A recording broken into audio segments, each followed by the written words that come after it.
¿Cómo están? Bienvenidos a Última Mirada. Tenemos encuesta hoy día, o resultados de encuesta, con Claudio Fuentes. Él es director del Instituto de Investigación de Ciencias Sociales y Humanidades de la Universidad Diego Portales. Así es. Muchas gracias por tenerme acá. Pero encantado de ser. He estado muchas veces acá y cuando hay resultados de encuestas recién cambiado un gobierno, se hacen tremendamente interesantes esas primeras encuestas porque de alguna manera miran al recientemente entrado gobernante de una manera que no necesariamente es la que se miraba hasta hace poquito tiempo. Quería saber, primero que nada, si es que te parece que esta encuesta que ustedes hicieron produjo sorpresas. Algunas, sí, yo creo que, a ver, el contexto del inicio de esta encuesta, nosotros partimos la serie el año pasado, pero este año partimos con una nueva serie, con temas distintos, focalizamos en algunos temas, y el foco de esta encuesta estuvo centrado en la relación Estado-Mercado. Una de las características de este nuevo gobierno es que viene a cambiar esa relación, apuesta por el mercado, apuesta por una... Yo incluso diría una apuesta refundacional en términos de remirar el rol del Estado más subsidiario y el rol del mercado como motor del desarrollo. Y en ese contexto quisimos ahondar respecto de las percepciones de la sociedad sobre el mercado y sobre el Estado. Y lo sorpresivo, a ver, primero, desde el punto de vista de esta pregunta, nosotros en la UDP desde el 2005, que más o menos venimos haciendo cada cierto tiempo esta pregunta de estatismo versus libre mercado, y en general la sociedad chilena es bastante estatista en términos de que no es aversa al Estado, prefiere el Estado como cautelador de ciertas garantías sociales. Pero sobre todo es estatista, diría yo, en una característica que no siempre se dice, que es muy rápida la gente para echarle la culpa al Estado por cualquier cosa que pase. Entonces ahí viene el tema. En la encuesta no es que la gente diga no quiero Estado, quiero puro mercado, esa promesa de que el chorreo va a resolver los problemas no está.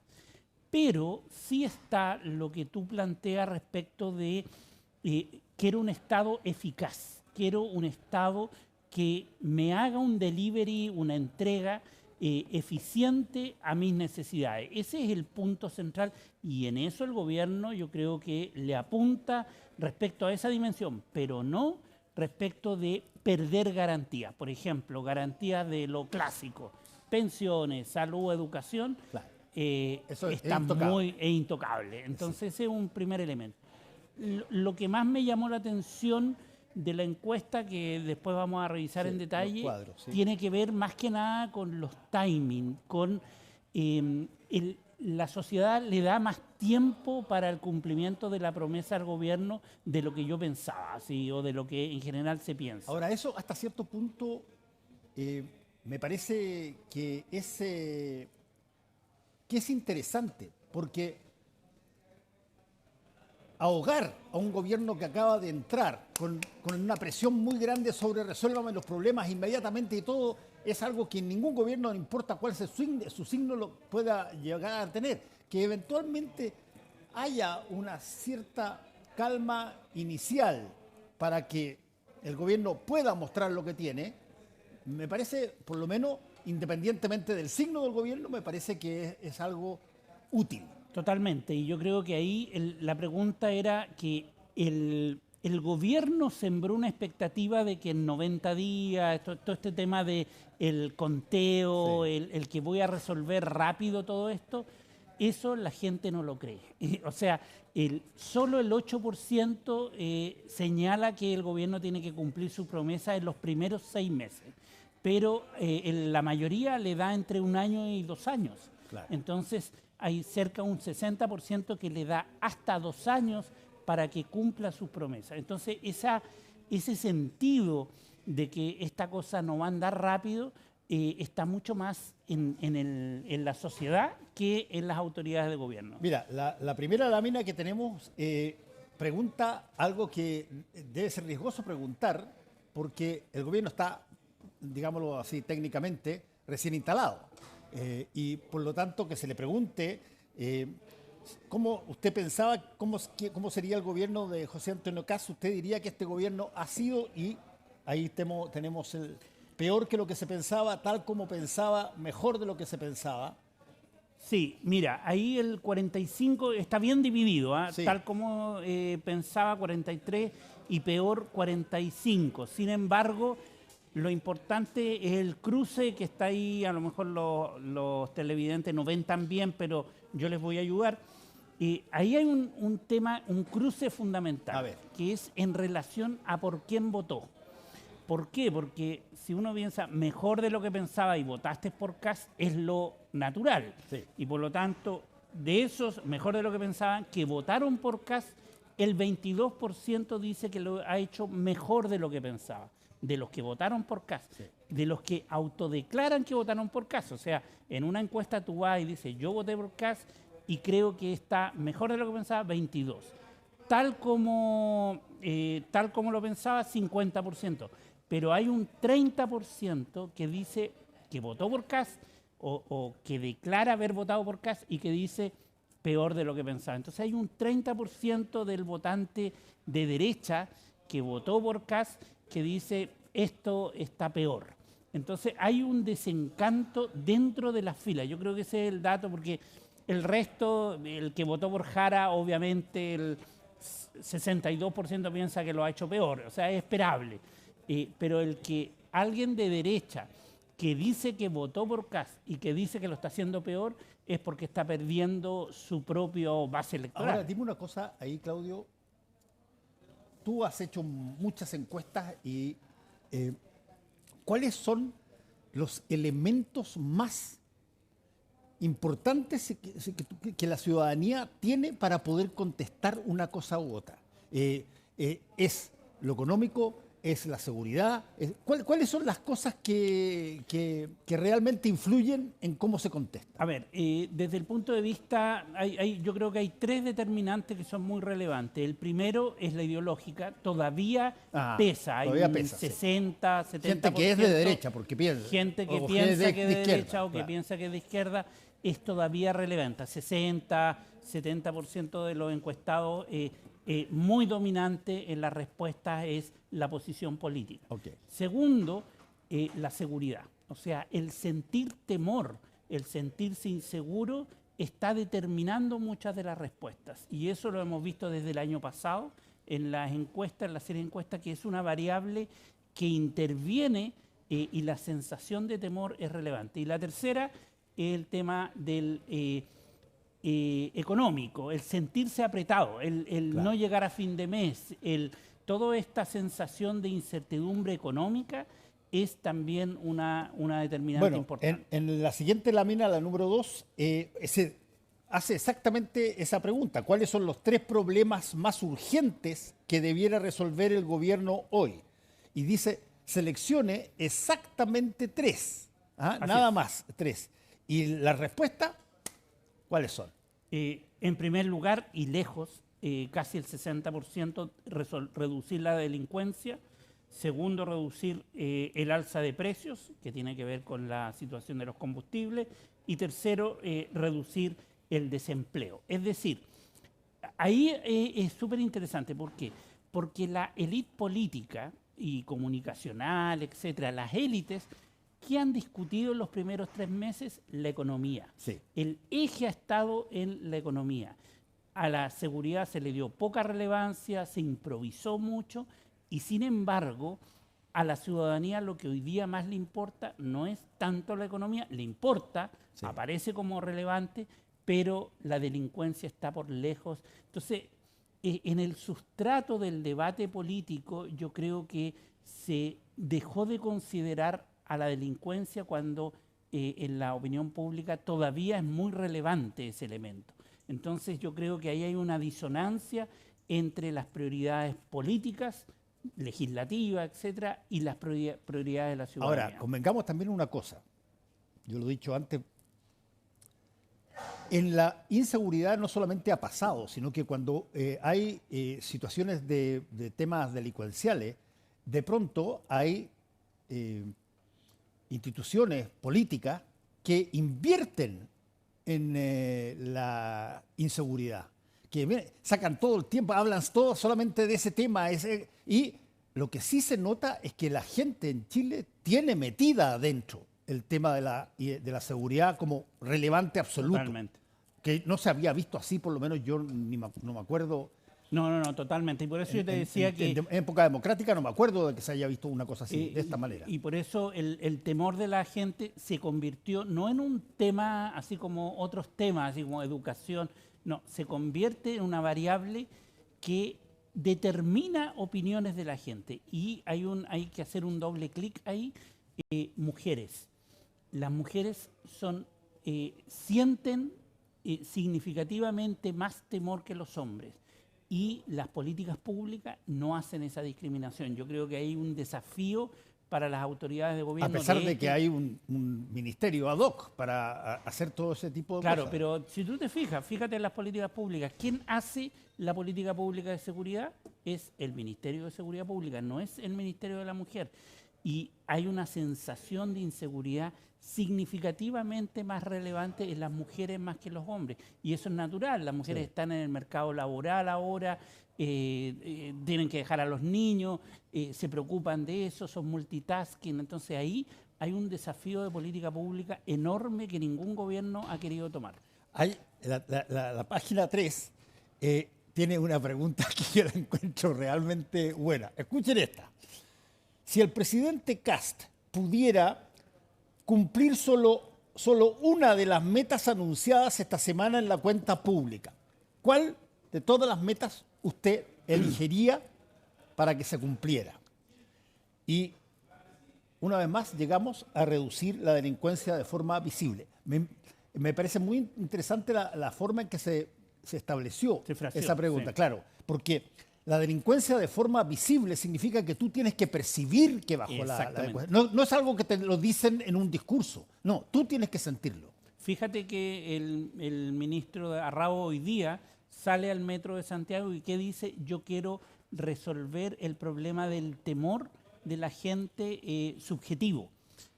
Efectivamente, acá hay un tema que tiene que ver con la subjetividad, pero la subjetividad es una realidad. La gente percibe temor, se siente lo que se llama en estado de alerta. Me cuido el celular, ¿dónde están mis niños? Dame la mano, porque siente ese estado de alerta. Y cambiar eso cuesta una enormidad, no es fácil, no es solo, y ahí yo creo que también es muy relevante discutir, no es solo poner más policía en la calle. Sí. Yo fíjate que... Tiene que ver con otros elementos también. Yo antes de ayer fui en el metro, tenía que ir por ahí, tomé el metro en la estación ahí Ricardo Lyon, en Providencia, y fíjate que me impresionó una cosa. Iban delante mío 2 o 3 personas, ninguna tenía que ver con otra, más otra gente, y 2 de ellas, ¿saben lo que hicieron? 2 de ellas agarraron la billetera que tenían en el bolsillo de acá atrás y se la metieron adentro de la chaqueta. Justo antes de entrar como que los tipos dicen, mira, no me siento tan seguro aquí o tan segura. Exacto. No, es todo eso, el hábito de cambiar comportamientos porque estás en la calle. Ese elemento de estado de alerta es fundamental y por eso es la reducción de la delincuencia en forma visible. Lo que aparece con menos relevancia, por ejemplo, es ordenar las cuentas fiscales. A la gente le interesa menos ese tema, como los temas de Quirós, le interesan menos que los temas de Arrau.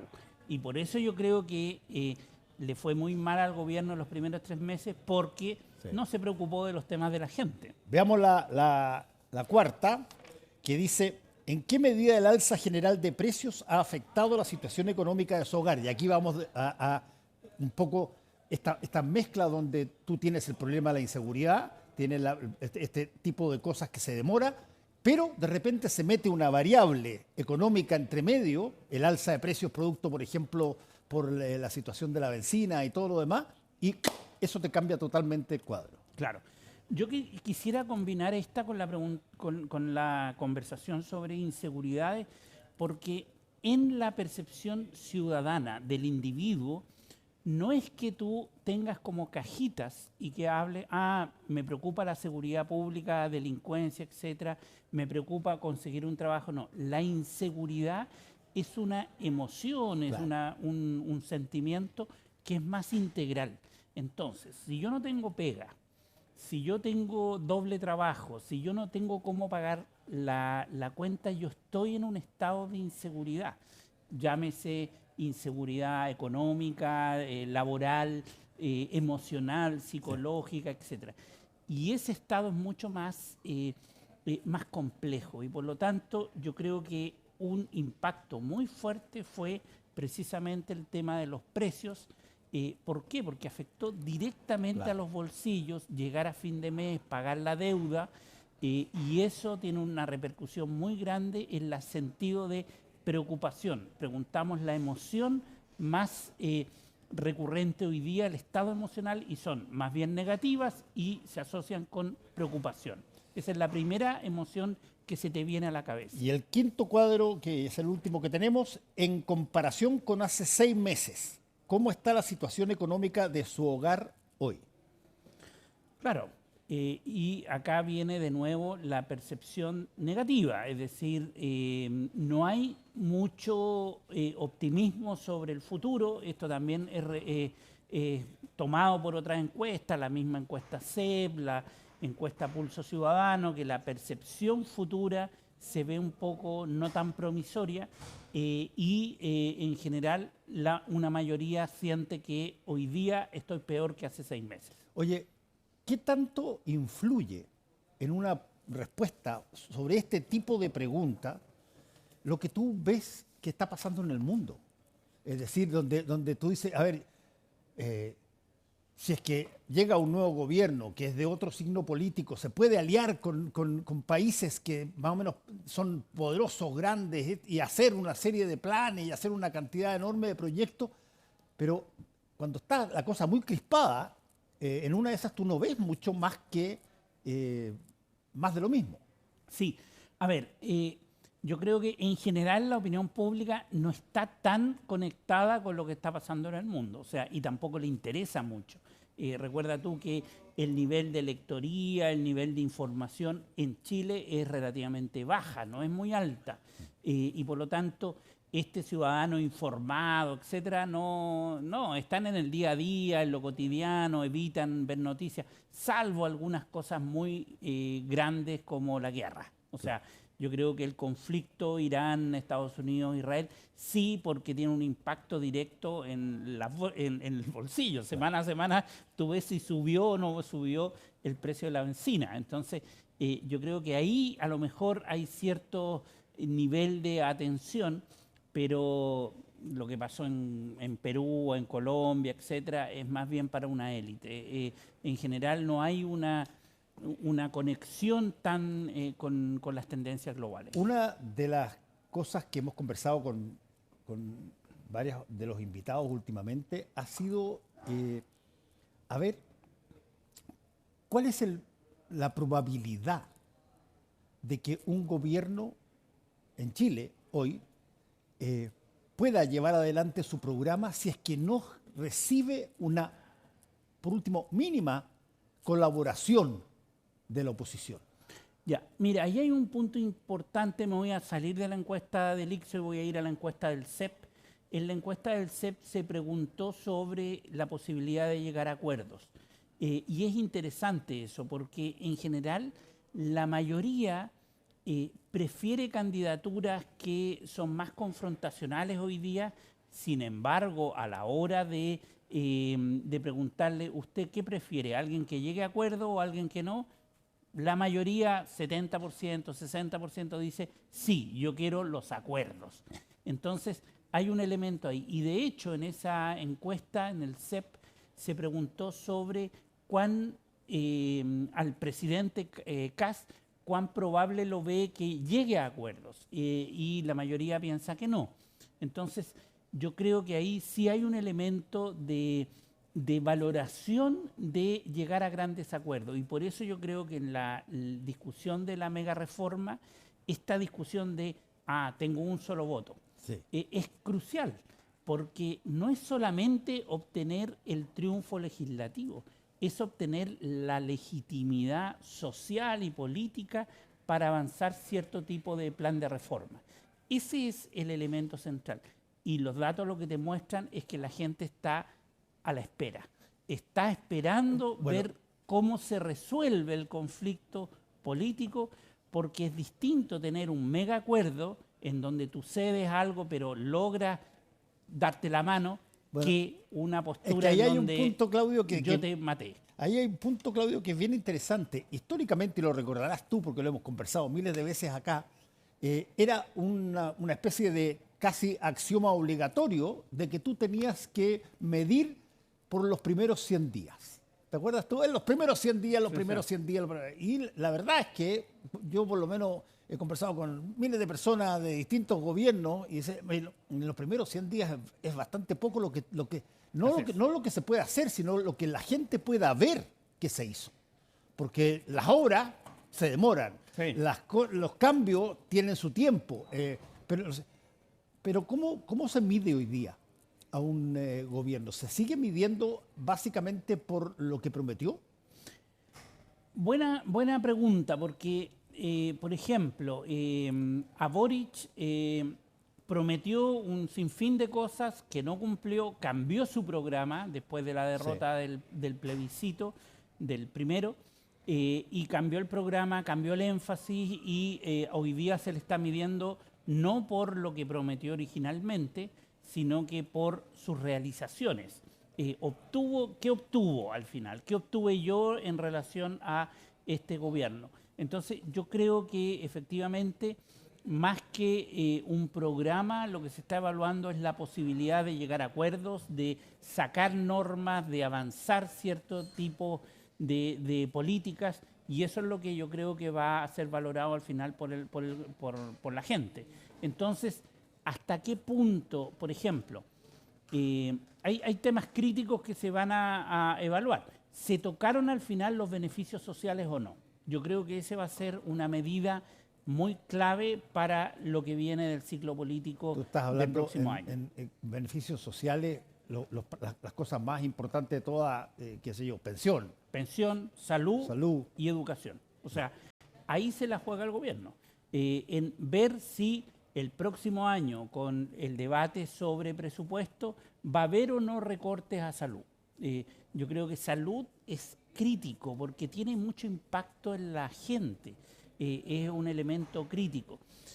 Segundo, educación. Obviamente, con la situación que tenemos en educación, además con el componente violencia en la escuela, efectivamente ahí también va a haber una evaluación respecto de qué hizo el gobierno sobre eso. Entonces, hay elementos básicos en donde va a ser evaluado y eso es lo que el gobierno en el debate sobre la reforma está poniendo en riesgo. Históricamente, y lo recordarás tú, Claudio, yo lo he contado varias veces aquí también, los gobiernos cuando querían mostrar algo, iniciaban una población o un camino. Sí. Y de pronto ahí donde tú veías arena o pasto, de pronto encontrabas una carretera o el inicio de una carretera. Entonces tú mirabas y decías, oye, se está haciendo algo. Mira, esto no estaba aquí hace 3 meses o 4 meses atrás. Pero ese ciclo de obras va a venir en el tercer año. En el tercer año. Claro, porque ahí viene la elección municipal. Entonces, yo creo que en ese sentido el gobierno sí fue estratégico, en el sentido de colocar la mega reforma muy al inicio, Claro. intentar salir de eso tipo agosto, septiembre, y a partir de ahí empezar a sembrar y cosechar lo que teóricamente va a ofrecer a partir de esta mega reforma, que es más empleo, más crecimiento, vamos a ver si lo va a lograr. Esa es otra conversación. Pero el gobierno dice, yo tengo poco tiempo político el primer año, porque después el segundo empiezo a operacionalizar estos cambios, va a tener un año complejo por la negociación del presupuesto del próximo año, que seguramente va a venir a la baja, y por lo tanto el segundo año empieza a mirar eso, y ya el tercero se desenfrena última por la elección pregunta, municipal. te voy a hacer cortita. ¿Y qué tanto incide en la percepción de la gente sobre un gobierno el que salgan 12 ministras disparadas antes de un mes? Depende, o sea, depende. ¿Cómo se ve eso? A ver, la memoria es corta en política, y por lo tanto yo creo que si a Raúl lo hace bien y si el problema comunicacional del gobierno se resuelve, rápidamente se va a olvidar y no va a ser tan relevante. Pero si subsisten los problemas, obviamente que va a ser una carga en el gobierno. Yo creo que a Raúl cambió el énfasis, apostó por políticas de Estado, y por lo tanto eso ha transformado un poco la dinámica interna del gobierno. Claudio Fuentes, te quiero agradecer una vez más por haber estado con nosotros, y por cierto, vamos a estar comunicándonos para cuando haya más cosas que poder decir. Muchas gracias. Que te vaya muy bien. A todos ustedes, muchas gracias por su sintonía. Nos encontramos mañana.